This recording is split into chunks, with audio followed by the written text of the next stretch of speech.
Okay, so to do a point, you just right click, type in point, will bring by coordinates. So just clicking on that, it will give me a point, XYZ, and then to get a grid, I need a sequence of numbers.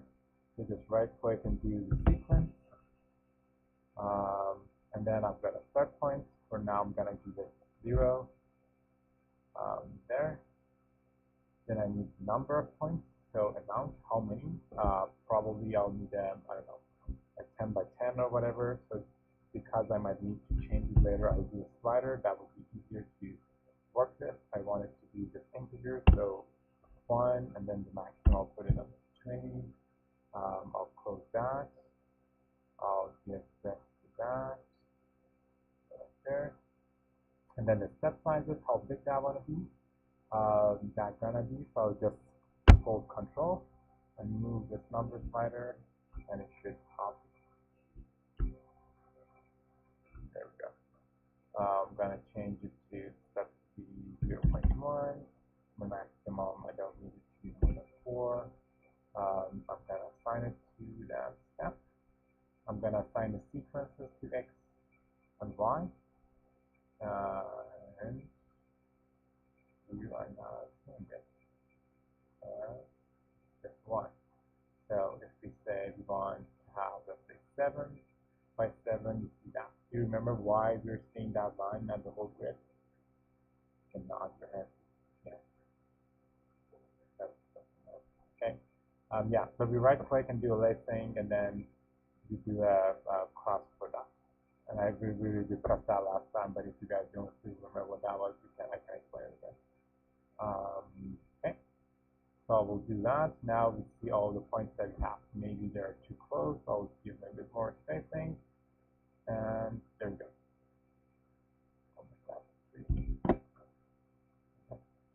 So now it has started from 0 and 0, and the center of our rectangle was from 0 and 0.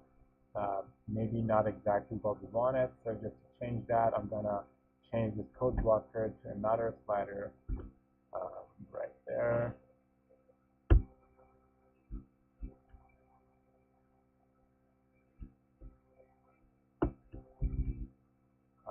Here we go, slider that goes from minus 30 to 20, and then make the first point go 0. Okay. So let's say that's center, more or less.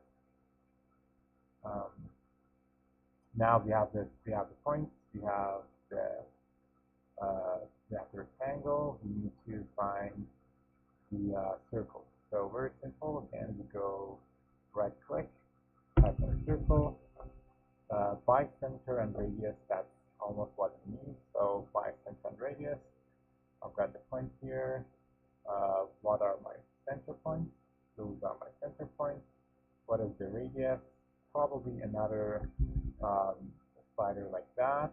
Just plug in, and I can play with it whatever size I want it to be. Right there. Okay, what's next step? I need to make a surface from my rectangle. So let's just right click and put in the surface to see what we can get. So here we have like hatch, so we're going to use that. So a closed curve is going to be translated into a surface, so we got a surface back there. Now let's do a cut to them. So what are the good cut tools that we can use? I'll type in trim here to see what I can get. There's this guy that I've seen. I've been trying to use it for the last few days, and I couldn't figure it out. What it says is if you have a closed loop, it can just cut it from the surface for you, but it doesn't work very nicely for me. So I'm gonna use. I think that's the one I'm gonna use. Yeah, I'm gonna use that probably. Let's just double check to make sure.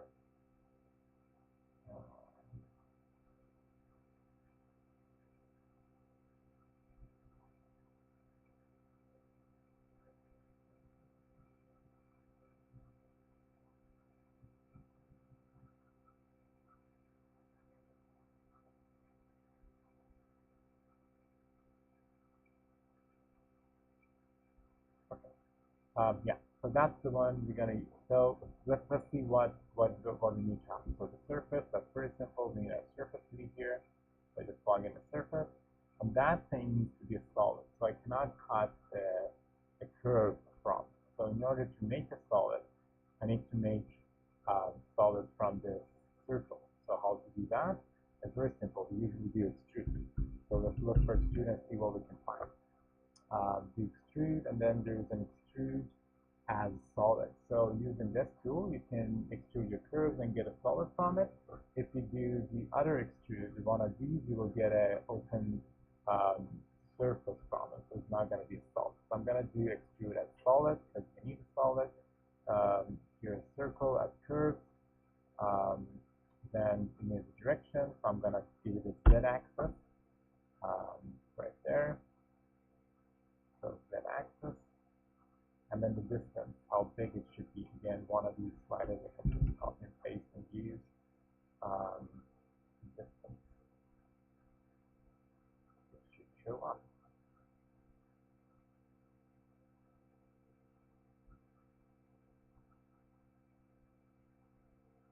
Oh, this one.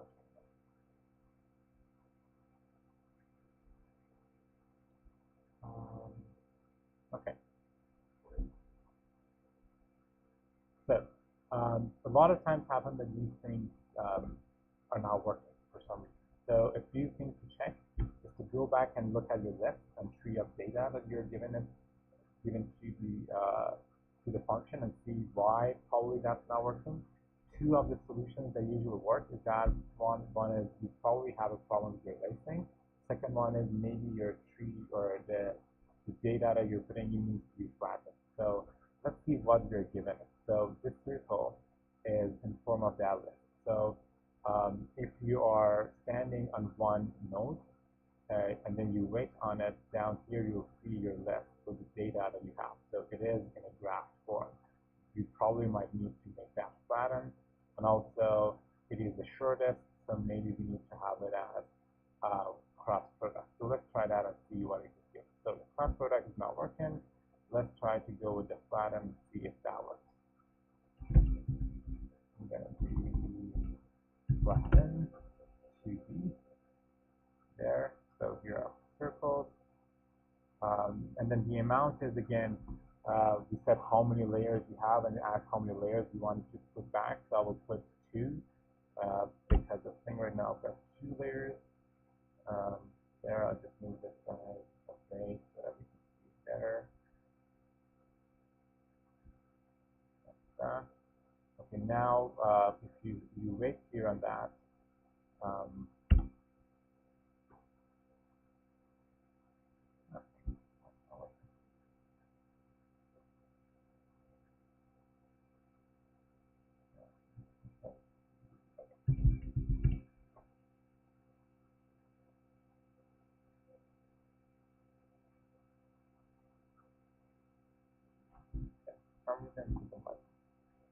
um, I'm going to go back and flatten the points.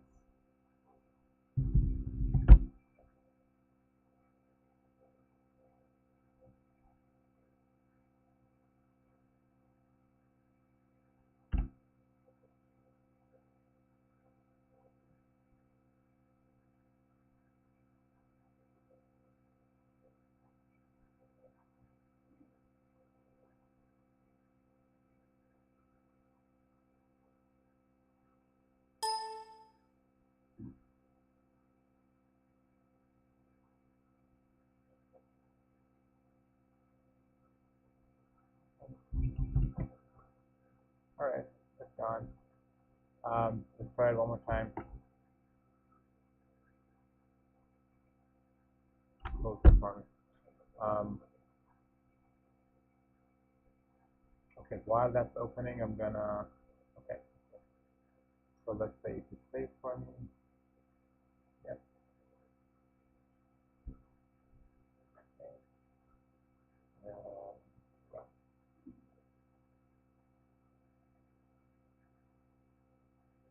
So again, you guys remember the difference between automatic and manual and putting the run button here. So Maybe the last time it was not calculating the values correctly for me, so I put it on manual.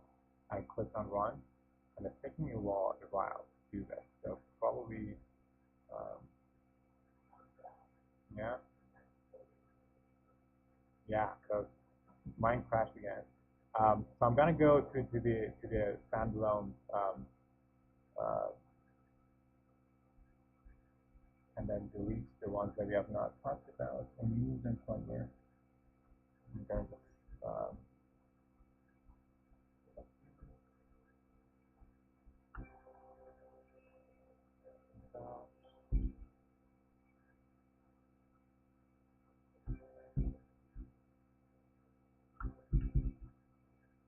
okay, put them down here. Okay.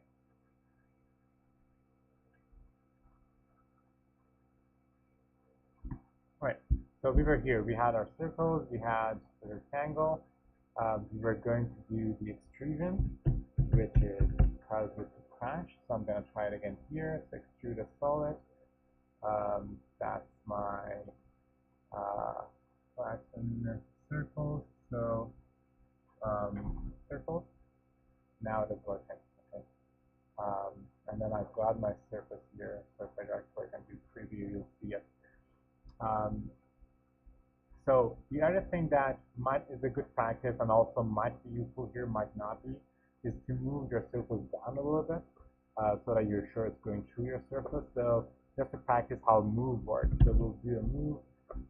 It will bring you the translate, and it will ask you what is your geometry and what is the transition, the translation you want to make. So I would say I want to do a -2, and I want it to go through Z direction, like that. Now everything should have been moved um, below the surface.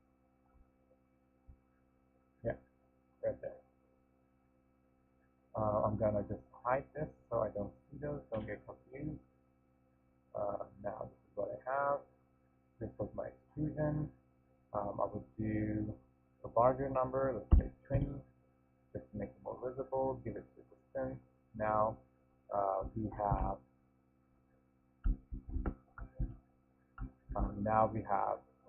cylinders that are going through my surface. Going back here.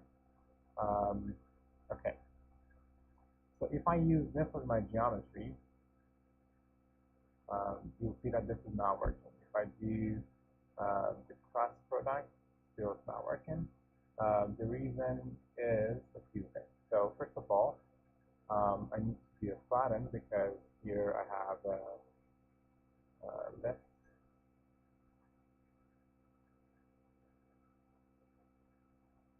watch, see what I have. Okay, I have a left, very simple. Now let's go back to our intersect.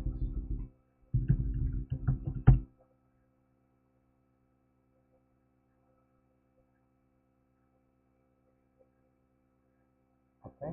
Um,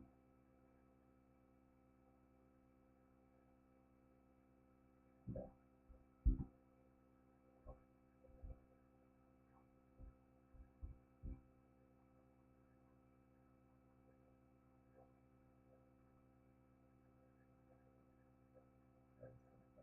Okay, so there, back front. All right. So here I've got my geometry. I've got my trim. That's the geometry with me. Let's do it now. Now I can.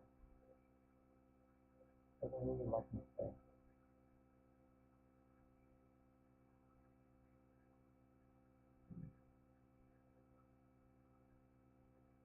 Okay, so this is exactly the same thing we did, but this is working. So I'm going to just explain to you guys once again what we did from the beginning, and then you can hopefully just repeat that. So we did the rectangle, but the width and length. Then we created the surface from it, which is that guy, and I'm gonna hide it. Then the other thing was that we made the sequence of numbers. We made the point grid that you'll see here in blue. We made the circles on top of those. We flattened the circles to have a linear list. Then we did the move to below the surface, which you can see those surfaces underneath. Then we did the extrusion, which are these cylinders coming out of the surface. Then we did a surface subtract, which is the same thing we use over here. So here you will basically just give it your surface and give it um, your object that you want to cut. And then after this, it will give us a list again. And then I would flatten this. I would do then in geometry interface. So if you miss any of these steps, the last product is not working because maybe your list is more complicated than it needs to be, or you're not assigning right values to your lacing properties. Probably. Is it very confusing or is it clear? Yeah. Oh, yeah. So first of all, the first step at the points here. Um, so if you do a right click and do lacing to the cross product, it will make a grid for you. I will show you what it means again one more time, just quickly to um, just to remind. So let's say you have three values on one set of data, and you have four values on the other set of data. And if we are trying to connect these to something, if we do a shortest, what it will do is to grab and create the shortest connection to make. If we do longest, it will connect to all the points from the second list. And if we do a cross, it will connect to everything. So when we are doing a grid, we want to connect to everything. So we do a cross product. If not, it will just make a diagonal line. Does that make sense?